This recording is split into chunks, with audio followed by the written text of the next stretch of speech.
Olá, tudo bem com vocês?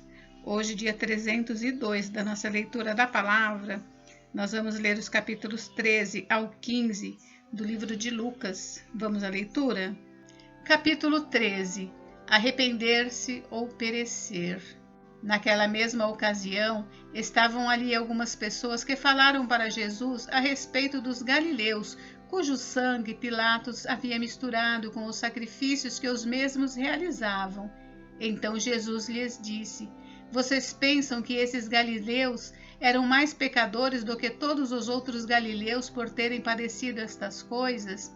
Digo a vocês que não eram. Se, porém, não se arrependerem, todos vocês também perecerão. E quanto àqueles 18 sobre os quais desabou a torre de Siloé e os matou, vocês pensam que eles eram mais culpados do que todos os outros moradores de Jerusalém? Digo a vocês que não eram, mas, se não se arrependerem, todos vocês também perecerão. A parábola da figueira estéril. E Jesus contou a seguinte parábola: Certo homem tinha uma figueira plantada na sua vinha, e vindo procurar fruto nela não achou. Então disse ao homem que cuidava da vinha: Já faz 3 anos que venho procurar fruto nesta figueira e não encontro nada. Portanto, corte-a, porque ela ainda está ocupando inutilmente a terra.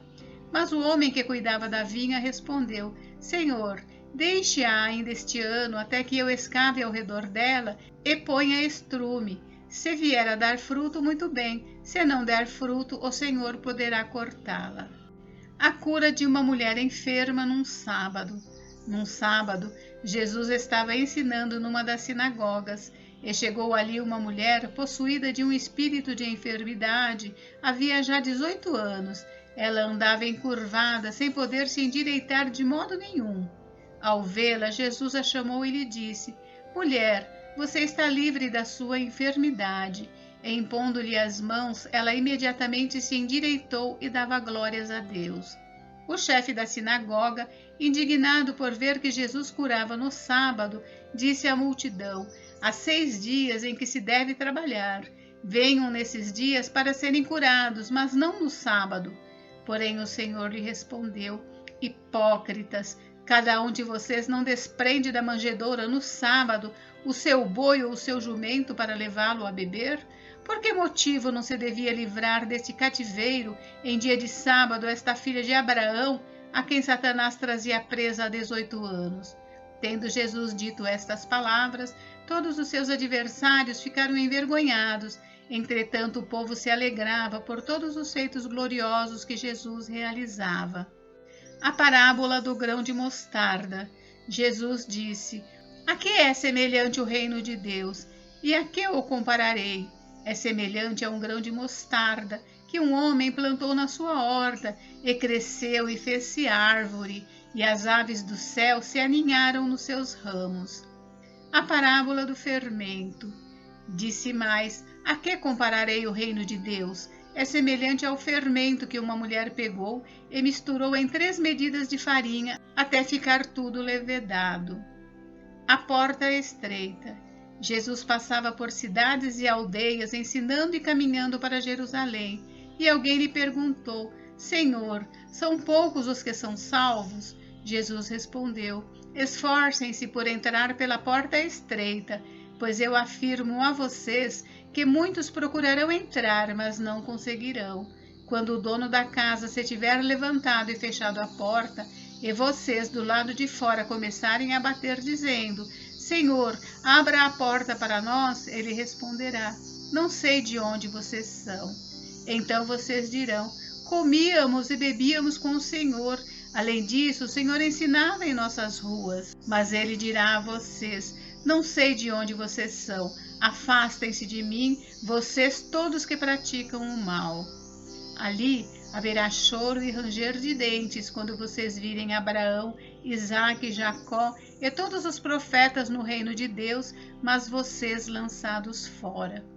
Muitos virão do Oriente e do Ocidente, do Norte e do Sul, e tomarão lugar à mesa no reino de Deus. Porém, de fato, há últimos que serão os primeiros, e primeiros que serão últimos. O lamento sobre Jerusalém. Naquela mesma hora, alguns fariseus vieram para dizer a Jesus: vá embora daqui, porque Herodes quer matá-lo. Ele, porém, lhes respondeu: vão e digam a essa raposa que hoje e amanhã expulso demônios e curo doentes, no terceiro dia terminarei. Porém, preciso caminhar hoje, amanhã e depois, porque não se espera que um profeta morra fora de Jerusalém. Jerusalém, Jerusalém, você mata os profetas e apedreja os que lhes são enviados. Quantas vezes eu quis reunir os seus filhos, como a galinha junta os de seu próprio ninho debaixo das asas, mas vocês não quiseram. Eis que a casa de vocês ficará deserta, e eu afirmo a vocês que não me verão mais até que venham a dizer: bendito o que vem em nome do Senhor. Capítulo 14. A cura de um hidrópico. Num sábado, ao entrar Jesus na casa de um dos principais fariseus para tomar uma refeição, eles o estavam observando, e eis que diante dele se achava um homem hidrópico. Então Jesus, dirigindo-se aos intérpretes da lei e aos fariseus, perguntou: é ou não é lícito curar no sábado? Eles, porém, não disseram nada. Então Jesus pegou na mão daquele homem, curou-o e o mandou embora. A seguir, Jesus lhes perguntou: quem de vocês, seu filho ou o boi cair num poço, não irá tirá-lo imediatamente, mesmo em dia de sábado? A isto nada puderam responder. Os primeiros lugares. Reparando como os convidados escolhiam os primeiros lugares, Jesus contou-lhes uma parábola. Quando alguém convidá-lo para um casamento, não sente no lugar de honra, pois pode haver um convidado mais importante do que você. Então aquele que convidou os dois dirá a você: dê o lugar a este aqui. Então você irá, envergonhado, ocupar o último lugar. Pelo contrário, quando alguém convidá-lo, vá sentar-se no último lugar, para que quando vier aquele que o convidou, diga a você: amigo, venha sentar-se num lugar melhor.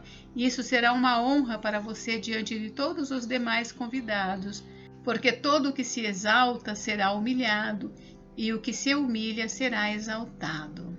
Depois, Jesus disse ao que o havia convidado: quando você der um jantar ou uma ceia, não convide os seus amigos, nem os seus irmãos, nem os seus parentes, nem os vizinhos ricos, para não acontecer que eles retribuam o convite e você seja recompensado. Pelo contrário, ao dar um banquete, convide os pobres, os aleijados, os coxos e os cegos, e você será bem-aventurado pelo fato de não terem eles com que recompensá-lo. A sua recompensa você receberá na ressurreição dos justos. A parábola da grande ceia. Ao ouvir tais palavras, um dos que estavam à mesa com Jesus lhe disse: bem-aventurado aquele que participar do banquete no reino de Deus. Jesus, porém, respondeu: certo homem deu uma grande ceia e convidou muitos. Enviou os seus servos para avisar aos convidados: venham, porque tudo já está preparado.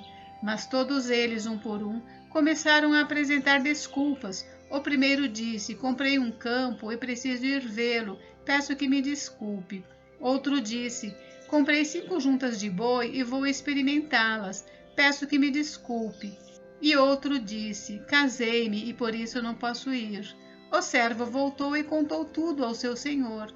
Então, irado, o dono da casa disse ao seu servo: saia depressa para as ruas e becos da cidade e traga para cá os pobres, os aleijados, os cegos e os coxos. Mais tarde, o servo lhe disse: patrão, já fiz o que o senhor mandou e ainda há lugar. Então o senhor disse ao servo: saia pelos caminhos e atalhos e obrigue todos a entrar, para que a minha casa fique cheia, porque digo a vocês que nenhum daqueles homens que foram convidados provará a minha ceia. As condições para ser seguidor de Jesus.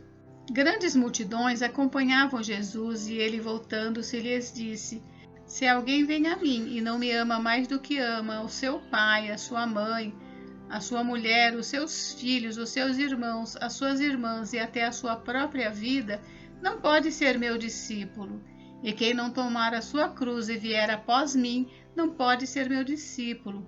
Pois qual de vocês, pretendendo construir uma torre, não se assenta primeiro para calcular a despesa e verificar se tem os meios para a concluir? para não acontecer que, tendo lançado os alicerces e não podendo terminar a construção, todos os que a virem zombem dele, dizendo: este homem começou a construir e não pode acabar. Ou qual é o rei que, indo para combater outro rei, não se assenta primeiro para calcular se com 10.000 homens poderá enfrentar o que vem contra ele com 20.000? Caso contrário, estando o outro ainda longe, envia-lhe uma embaixada pedindo condições de paz. Assim, pois, qualquer um de vocês que não renuncia a tudo o que tem não pode ser meu discípulo. Sal insípido. O sal é certamente bom, mas se o sal se tornar insípido, como lhe restaurar o sabor? Não presta mais nem para a terra, nem para o monte de estrume. Lançam-no fora. Quem tem ouvidos para ouvir, ouça. Capítulo 15. A parábola da ovelha perdida. Aproximavam-se de Jesus todos os publicanos e pecadores para o ouvir. Os fariseus e os escribas murmuravam, dizendo: este recebe pecadores e come com eles. Então Jesus lhes contou esta parábola: qual de vocês é o homem que, possuindo 100 ovelhas e perdendo uma delas, não deixa no deserto as 99 e vai em busca da que se perdeu até encontrá-la? E quando a encontra, põe-na sobre os ombros, cheio de alegria, e indo para casa, reúne os amigos e vizinhos, dizendo-lhes: alegrem-se comigo, porque já achei a minha ovelha perdida. Digo a vocês que assim haverá mais alegria no céu por um pecador que se arrepende do que por 99 justos que não necessitam de arrependimento. A parábola da dracma perdida. Ou qual é a mulher que, tendo 10 dracmas, se perder uma delas, não acende a lamparina, varre a casa e procura com muito empenho até encontrá-la? E quando a encontra, reúne as amigas e vizinhas, dizendo: alegrem-se comigo, porque achei a dracma que eu tinha perdido. Eu afirmo a vocês que a mesma alegria existe diante dos anjos de Deus por um pecador que se arrepende. A parábola do filho perdido. Jesus continuou: certo homem tinha 2 filhos. O mais moço deles disse ao pai: pai, quero que o Senhor me dê a parte dos bens que me cabe. E o pai repartiu os bens entre eles. Passados não muitos dias, o filho mais moço, ajuntando tudo o que era seu, partiu para uma terra distante e lá desperdiçou todos os seus bens, vivendo de forma desenfreada. Depois de ter consumido tudo, sobreveio àquele país uma grande fome e ele começou a passar necessidade. Então foi pedir trabalho a um dos cidadãos daquela terra, e este o mandou para os seus campos a fim de cuidar dos porcos. Ali ele desejava alimentar-se das alfarrobas que os porcos comiam, mas ninguém lhe dava nada. Então, caindo em si, disse: quantos trabalhadores de meu pai têm pão com fartura, e eu aqui morrendo de fome? Vou me arrumar, voltar para o meu pai e lhe dizer: pai, pequei contra Deus e diante do Senhor. Já não sou digno de ser chamado de seu filho. Trate-me como um dos seus trabalhadores. E arrumando-se, foi para o seu pai. Vinha ele ainda longe, quando seu pai o avistou e, compadecido dele, correndo, o abraçou e beijou. E o filho lhe disse: pai, pequei contra Deus e diante do Senhor. Já não sou digno de ser chamado de seu filho. O pai, porém, disse aos servos: tragam depressa a melhor roupa e vistam nele. Ponham um anel no dedo dele e sandálias nos pés. Tragam e matem o bezerro gordo. Vamos comer e festejar, porque este meu filho estava morto e reviveu, estava perdido e foi achado. E começaram a festejar. Ora, o filho mais velho estava no campo. Quando voltava, ao aproximar-se da casa, ouviu a música e as danças. Chamou um dos empregados e perguntou o que era aquilo. Ele informou. O seu irmão voltou, e por tê-lo recuperado com saúde, o seu pai mandou matar o bezerro gordo. O filho mais velho se indignou e não queria entrar. Saindo, porém, o pai procurava convencê-lo a entrar. Mas ele respondeu ao seu pai: faz tantos anos que sirvo o Senhor e nunca transgredi um mandamento seu. Mas o Senhor nunca me deu um cabrito sequer para fazer uma festa com os meus amigos. Mas quando veio esse seu filho, que sumiu com os bens do Senhor, gastando tudo com prostitutas, o Senhor mandou matar o bezerro gordo para ele.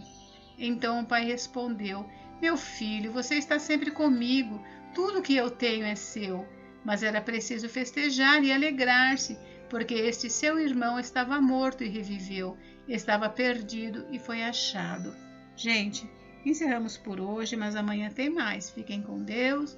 Deus abençoe vocês. Até amanhã.